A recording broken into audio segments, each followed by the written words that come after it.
अनेकांनी बहुमूल्य योगदान दिले आहे। त्यापैकी एक म्हणजेच स्वर्गीय योगाचार्य पद्मश्री सदाशिव निंबाळकर गुरुजी। 50 वर्षांपूर्वी त्यांनी योग विद्या निकेतन या संस्थेची स्थापना केली आणि या संस्थेमार्फत त्यांनी मुंबई आणि महाराष्ट्रात योग विद्येचा प्रचार आणि प्रसार करण्यास सुरुवात केली।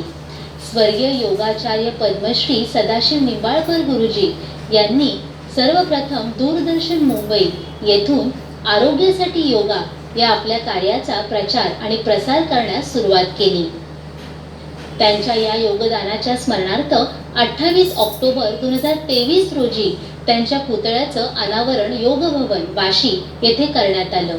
पाहुयात या अनावरण सोहळ्याची काही खास क्षणचित्रे।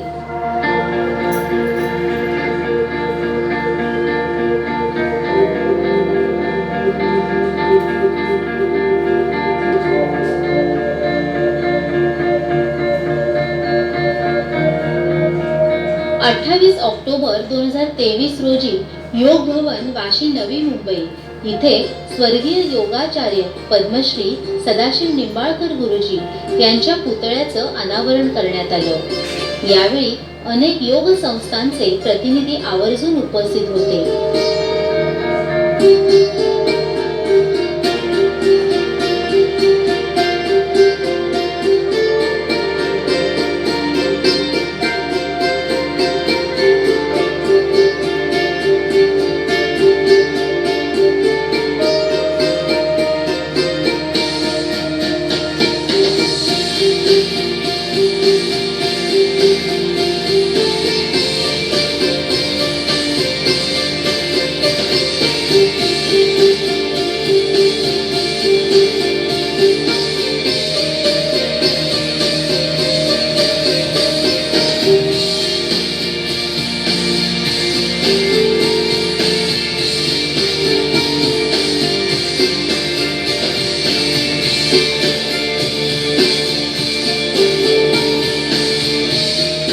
आता वेळ झाली आहे आपल्या महाराष्ट्र या